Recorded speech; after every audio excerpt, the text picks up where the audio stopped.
नमस्कार, ठाकूर मसाले चॅनलमध्ये तुमचं खूप खूप स्वागत। आज थालीपीठची भाजणी कशी बनवायची ते बघणार आहोत। विविध प्रकारचे धान्य, कडधान्य आणि डाळी यांचा वापर करून बनवणार आहोत। तर सर्वप्रथम गॅसवर ठेवायची आहे कढई। त्यानंतर सर्वप्रथम घ्यायची आहे ज्वारी। इतर कोणत्याही धान्यापेक्षा ज्वारीचं प्रमाण जास्त असणार आहे। साधारण 4 वाट्या ज्वारी घेतलेली आहे। स्लो फ्लेमवर आपल्याला कंटिन्युअसली चालवत भाजून घ्यायचं आहे। त्यानंतर अर्धी वाटी घ्यायचे मठ, 1 वाटी बाजरी, सर्वच एकत्रित स्लो गॅसवर भाजत राहायचं आहे। त्यानंतर 1 वाटी तांदूळ, या ठिकाणी मी कोलम तांदूळ घेतलेले आहेत। तुम्ही कोणतेही तांदूळ तुमच्याकडे जे पण अवेलेबल आहे ते घेऊ शकतात। त्यानंतर घ्यायची 1 वाटी चना डाळ,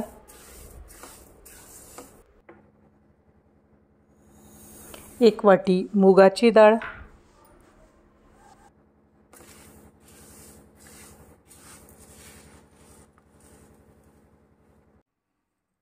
अर्धी वाटी घ्यायची आहे मसुराची डाळ आणि अर्धी वाटी चवळीची डाळ।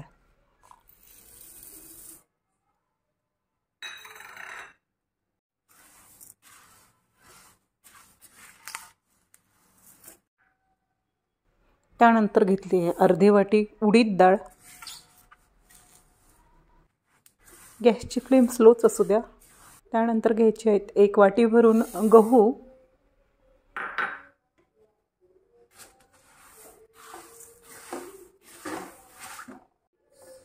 आणि सर्वात शेवटी घालायचे आहेत 1 वाटीवर पोहे।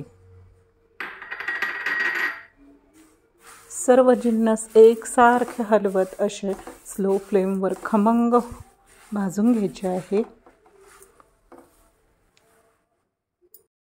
सर्व धान्य आणि डाळी खूप छान खमंग भाजल्या गेल्या आहेत, कुरकुरीत झालेल्या आहेत। आणि आता याला एका मोठ्या परातीमध्ये थंड होण्यासाठी बाजूला काढून घ्यायचे आहे।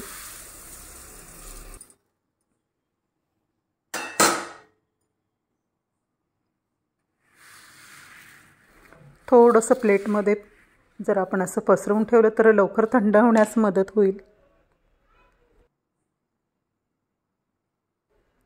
त्यानंतर पुन्हा कढईमध्ये घ्यायचे आहेत अर्धी वाटी धणे,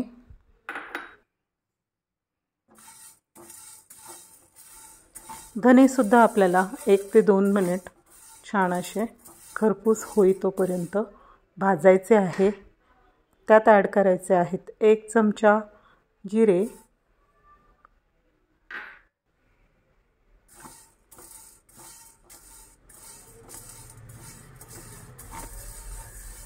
आणि 7 ते 8 मिरी।